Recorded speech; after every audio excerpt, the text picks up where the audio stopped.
안녕하세요. 새로운 신대륙을 찾아서 코리아 아메리카 코아카입니다. 제가 드디어 새롭게 이제 캠으로 이 구독자분들 앞에 서게 됐는데 이게 참 긴장이 되기도 하고 이게 참 제 모습을 이렇게 직접 보면서 이 제 영상을 시청을 한다는 게 조금 낯설기도 합니다. 낯설면서도 약간 좀 재밌기도 한 것 같고 오늘 간단하게 코인 텔레그래프 제가 항상 하던 방식으로 간단하게 좀 기사거리 재밌는 게 있어서 한번 읽어보겠습니다. 데이터는 비트코인 채굴 약세 시장이 갈 길이 있음을 보여줍니다. 약세 시장에 대해서 갈 길이 있다고 표현을 하네요. 과연 어떤 표현을 하는지 한번 읽어볼게요. 2022년 약세장은 이전 경기 침체보다 더 극단적인 방식으로 BTC 채굴자들에게 영향을 미치고 있으며 특히 많은 상장 채굴자들이 부채 의무로 어려움을 겪고 있습니다. 자, 부채 의무 그리고 이전과는 다른 이전 경기 침체보다 더 극단적인 방식이라고 하죠. 그렇다는 것은 코로나 이후에 엄청난 인플레이션이 있었고 그로 인해서 연준이 다시 달러를 걷어들임으로써 다시 풀어진 달러를 뒤로 걷어들이고 있죠. 그렇다는 거를 표현을 좀 하는 게 아닌가 조심스럽게 그런 판단을 해봅니다. 다시 걷어들이고 있는 그 부분까지도 포함을 한 거예요. 거기다가 반감기가 겹치면서 반감기에 있었던 어떤 상승 부분을 다시금 내뱉게 하는 그런 부분을 얘기한 것이 아닌가 그런 부분을 한번 추론을 해볼 수가 있습니다. 그리고 제가 일전에 그 하락장에서의 악재는 호재다 이렇게 말씀을 분명히 드렸었는데 혹시 기억하시는 분이 있으신지 모르겠는데 자, 우리가 지금 이 채굴자들의 수익이 지금 엄청나게 약세장에서 어려움을 겪고 있다는 걸 잘 문서가 되어 있다고 합니다. 그렇다는 거는 어떻게 보면 제가 말씀드린 지금 현재 하락장이죠. 하락장에서의 어떤 그런 하락장에서의 약간의 악재가 다가오는 게 아닌가 그런 판단을 해봅니다. 채굴자들이 어렵다는 거죠. 근데 반대로 생각하면 채굴자들의 악재는 우리 같은 개인들에게 있어서는 호재로 작용할 수 있다. 분명히 제가 그렇게 말씀을 드렸습니다. 그 부분에 대해서는 뭐 이견의 여지가 역사적으로 반복되고 있기 때문에 없다고 생각을 하는데 어떤 선도적 비트코인 채굴 업체 블락스트림은 최근 70% 할인된 가격으로 자금을 조달했다고 합니다. 현재 채굴 활동은 몇 가지 주의사항을 제외하고 역사적인 BTC 약세 시장과 유사합니다. 라고 합니다. 자, 분석에 따르면 이전 주기를 기반으로 약세장이 계속될 수 있다고 합니다. 이전 주기, 역사를 바탕으로 한 어떤 분석인 것 같아요. 약세장이 계속될 수 있다고 하는 것 같아요. 이것은 예전과는 다르게 이번에 모두 대부분의 사람들이 약세장이 아마 이번 2022년 말일 거다. 그때가 저점이다. 이렇게 판단하는데 역시 저거 같아요. 지금이 무릎 이하인 건 맞는데 절대로 발바닥, 각질은 아닌 것 같다. 아마 더 이게 하락을 할 수 있고 대부분의 사람들이 분명히 제가 말씀드렸습니다. 반감기가 이제 조금씩 사람들한테 많이 알려지기 시작했고 그에 따라서 사람들이 반감기에 때를 맞춰서 매수를 진행하려고 하는 움직임을 보이고 있습니다. 그런데 제 생각에는 반감기가 이렇게 있으면 아마 이 훨씬 전에 상승이 있거나 아니면 훨씬 후에 상승이 있을 것 같아요. 제 개인적으로는 후에 상승이 있는 게 좀 더 제 방송을 보시는 분들에게 유리하지 않나 그런 생각을 조금 해봅니다. 그 이유는 대부분 이때 아마 털고 나갈 거기 때문이에요. 우리는 이때를 잘 기다려서 이때까지 버틴 다음에 상승분을 먹어야 됩니다. 이게 우리의 몫인 것 같아요. 제가 봤을 때 이번 약세장은 상당히 길어질 것 같다는 어떤 이런 분석의 의미가 아닌가 그렇게 생각을 해봅니다. 자, 여기서 이런 표를 가져왔더라고요. 이게 정확하게 어떤 걸 의미하는지 솔직히 뭐 영어 그런 부분적인 거하고 어떤 뭐 이런 하락장과 상승장을 이렇게 약간의 그냥 표식으로 나타낸 표현 같아요. 다른 거 알 필요 없습니다. 그냥 그 정도만 알고 우리는 가는 거예요. 왜냐면 우리가 막 엄청 분석적이고 솔직히 저도 그렇고 엄청 분석적이게 뭔가를 잘하지는 못하는 실력이라고 솔직히 생각합니다.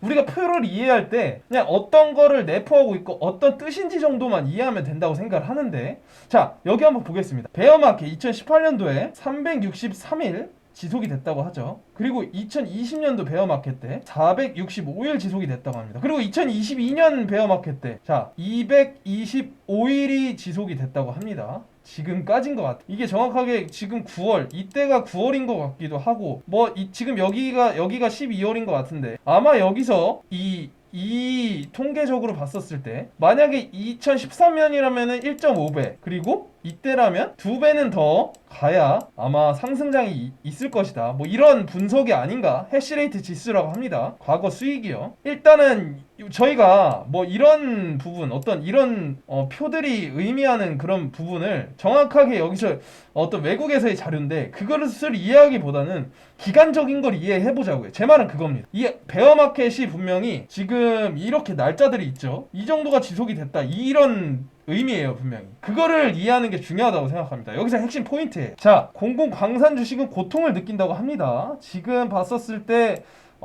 그 채굴 그 주식이 엄청난 압박을 받고 있다고 하는데 관련 주가가 90% 이상 하락했다고 합니다. 자, 우리가 이거를 주목을 해야 돼. 지금 약세장에서의 악재는 분명히 우리에게 있어서 호재입니다.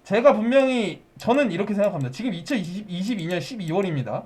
자, 저에게 어떤 충분한 시드가 있거나 그랬었을 때 2022년 12월부터 2023년 12월까지 1년에 걸쳐서 분할 매수를 진행한다면 분명히 2024년, 5년, 6년, 7년에 가서는 분명히 웃을 거라고 생각을 합니다. 중요한 거는 지금은 무릎 이하인 건 확실합니다. 왜냐면 이런 제가 다시 한번 말씀드리지만 이런 압제들이 계속해서 나오고 있어요. 각종 파산, 거래소 이슈, 채굴자들의 매도 압박 증가, 주가의 90% 이상 하락, 이런 것들을 누적적으로 봤었을 때 분명히 개개인들에게 있어서 매수의 기회라고 저는 생각을 합니다. 제가 뭐 신은 아니지만 적당히 어느 정도의 내려올 만큼 내려왔다고 판단을 해요.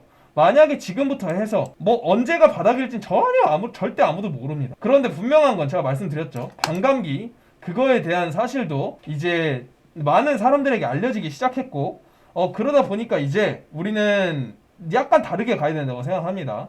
이 상승이 언제 올지 정확하게 알지는 못하지만 적절한 분할 매수를 통해서 우리는 분명히 승리할 수 있다고 믿고 있습니다.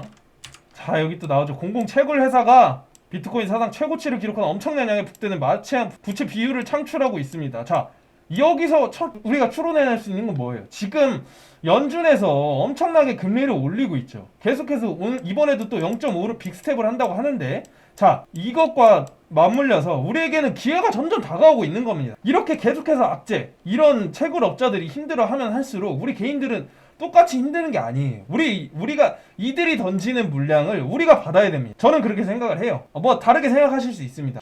주저없이 정답이라고, 그것도 정답이 될 수 있다고 생각합니다. 그런데 역사적인 논리를 봤었을 때 하락할 때 악재는 저희한테 개개인들에게 있어서, 그리고 비트코인 전체 암호화폐 시장에 있어서는 호재라고 저는 분명히 생각을 합니다. 그 부분에 대해서는 이견의 여지가 없어요.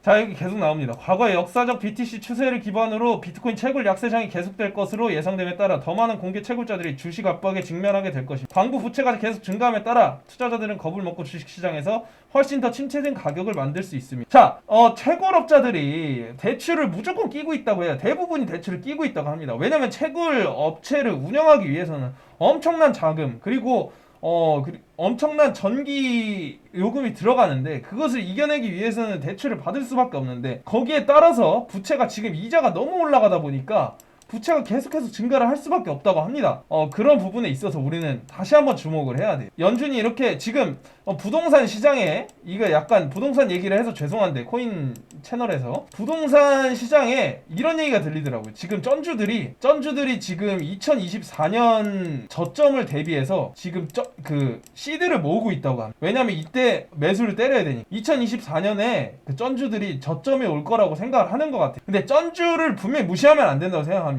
이게 인간 지표긴 한데 그들이 정답은 아니지만 그들은 돈 냄새를 정말 귀신같이 맡는 사람들, 세상의 논리를 돈으로밖에 생각하지 않는 사람들이 저는 많다고 생각을 하는데, 그런 사람들이 지금 2024년을 기점으로 바라보고 있다는 거는, 물론 이들은 부동산 시장을 기준으로 하지만 전체적인 어떤 사이클적인 건 비슷하다고 생각합니다. 자산시장 자체가요.